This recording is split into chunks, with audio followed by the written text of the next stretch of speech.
Fala jovens, beleza? Hoje nós vamos falar um pouquinho sobre a formação do sistema solar.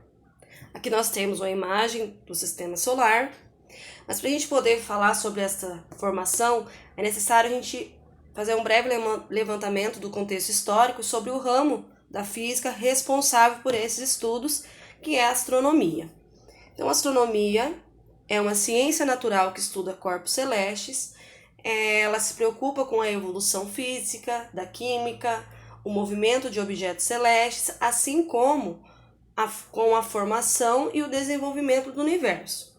Responsável, então, também pelo estudo de fenômenos que se originam fora da atmosfera, o estudo das estrelas, planetas, asteroides, satélites, nebulosas, galáxias.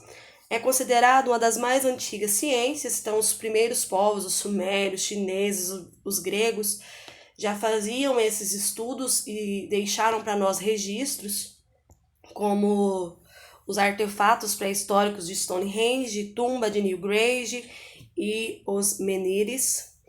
As primeiras civilizações, eles tinham o hábito, então, de realizar observações metódicas do céu noturno.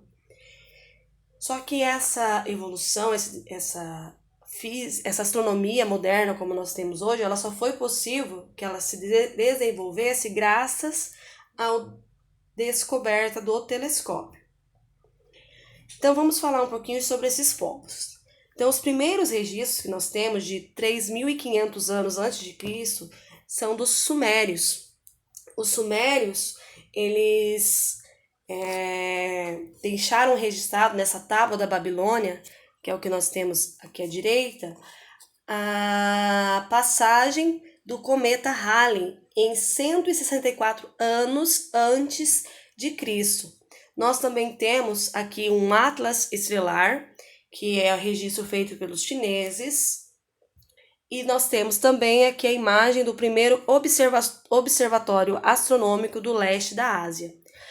Os gregos, o que difere os gregos dos outros povos que faziam essas contribuições é que os gregos, eles acrescentaram nesses registros a matemática, a geometria.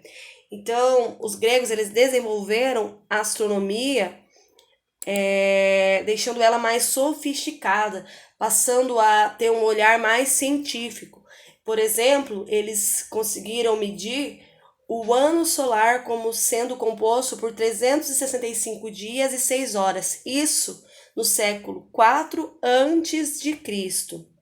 E aqui nós temos a máquina de Anticítera.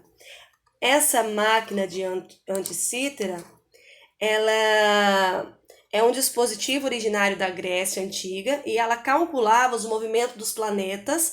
A data dela é de aproximadamente 80 a 87 anos antes de Cristo.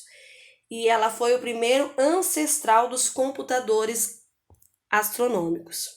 Vamos falar um pouquinho sobre os corpos celestes. Vamos iniciar então com as estrelas. O que são estrelas? Corpos luminosos. O que são corpos luminosos? São corpos que possuem luz própria, formada por gás, principalmente hidrogênio e hélio. Conforme ela vai queimando, o hidrogênio passa a se transformar em hélio. As estrelas nascem, crescem e morrem. A cor da estrela, ela nos remete, ela nos traz, ela nos fala sobre a idade dessa estrela e a temperatura. As estrelas brancas e azuis são as mais quentes e a vermelha, ela é menos quente comparado à branca e à de cor azul. Um conjunto de estrelas nos dá uma constelação. Depois, nós temos aqui um pouquinho sobre os planetas. O que são planetas? Os planetas, eles têm um formato esférico. Isso ocorre devido ao equilíbrio hidrostático. Eles são corpos iluminados. O que significa ser um corpo iluminado? Significa que não possui luz própria. Os planetas, eles refletem a luz de uma estrela. Então, eles não possuem luz própria. Eles orbitam estrelas. O que significa orbitar uma estrela? Os planetas giram em torno de uma estrela. No sistema solar, nós temos 8 planetas e 5 planetas anões. Desses 8 planetas, 2 deles não possuem satélites, não possuem luas orbitando à sua volta. E esses planetas são Mercúrio e Vênus. Nós classificamos os planetas como os telúrios, que são aqueles formados por rochas, os rochosos, e jovianos. Os jovianos são os planetas gasosos, formados por gases. Planetas anões. Júpiter, em 2006, deixou de ser planeta, tornando-se um planeta anão.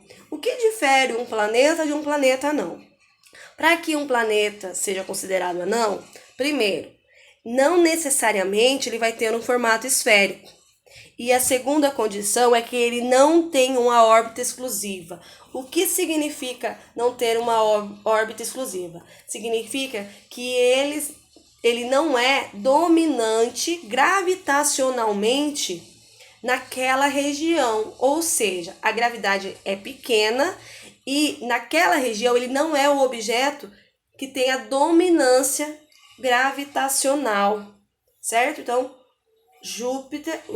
Plutão, né, passou a ser um planeta anão, porque na região ele não é considerado um astro dominante gravitacionalmente. Satélites.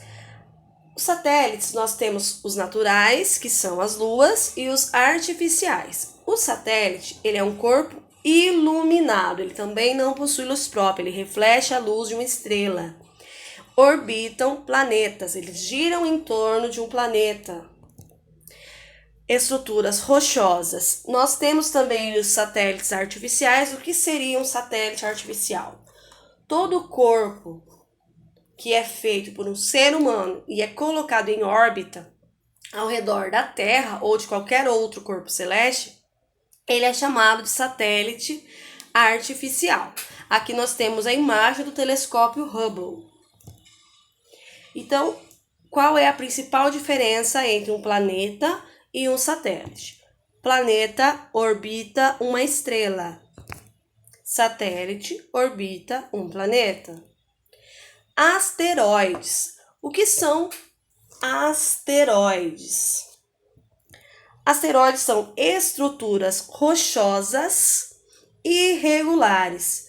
Os asteroides, eles vagam pelo sistema solar.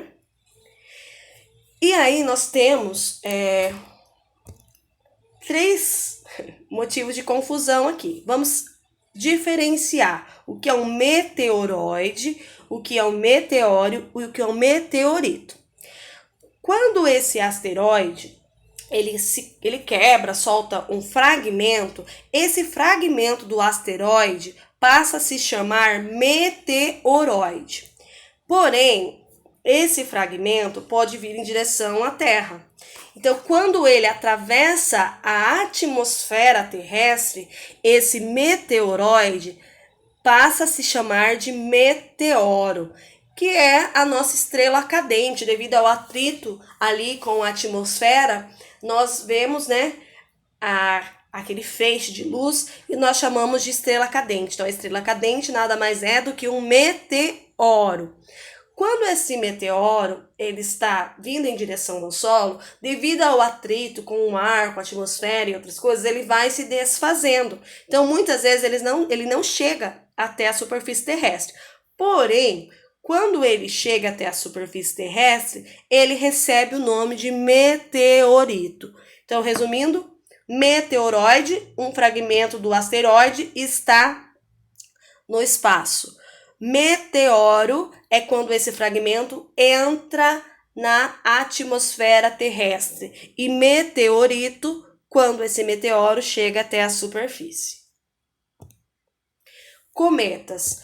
Cometas são formados por gases, rochas e gelos. São corpos errantes. O que significa dizer que um corpo ele é errante? Significa que esse corpo ele orbita livremente. Então, a sua órbita pode ser periódica Por isso, é possível saber mais ou menos a frequência com que um cometa vai passar em determinada região, fazer essa previsão. E os cometas, eles possuem essa cauda bonita que nós vemos. O que seria essa cauda? Quando o cometa ele passa próximo ao Sol, como eu já disse, por ser formado por gelo, esse gelo ele sofre um processo chamado de sublimação, que é quando um sólido passa para o estado gasoso direto. Então, quando ele passa próximo ao Sol, ele sofre esse processo formando essa cauda bonita que nós vemos. Nós temos aqui as nebulosas. Nebulosas são nuvens de poeira cósmica formadas pela explosão de estrelas, responsável pela formação de novas estrelas e pode formar um sistema planetário. As galáxias são aglomerados de corpos celestes, gases, poeiras ligadas pela força gravitacional. Existe mais de 100 bilhões de galáxias e elas são classificadas como espirais, espirais barradas, elípticas e irregulares. Nós vivemos na galáxia que recebe o nome de Via Láctea. Aqui tem algumas fotos de galáxias para vocês observarem. Nós temos essa que é uma imagem de uma galáxia esférica tirada do telescópio Hubble. Esse E0 significa que ela é do tipo esférica. E quando for um S, significa que é espiral. Aqui nós temos a imagem de duas galáxias elípticas. Aqui nós temos a imagem de uma galáxia espiral. E aqui, novamente, de uma galáxia espiral vista de frente, né? De cima, sei lá. Aqui nós temos uma galáxia espiral barrada. Se você observar, o centro dela tem como se fosse essa estrutura esticadinha. Aqui nós temos uma imagem da galáxia espiral de Andrômeda, a nossa vizinha. Aqui nós temos imagens de galáxias irregulares. Aqui, colisão de duas galáxias. E aqui, a imagem de uma simulação da colisão de duas galáxias. Então, foi isso, jovens. Espero ter ajudado. Bons estudos!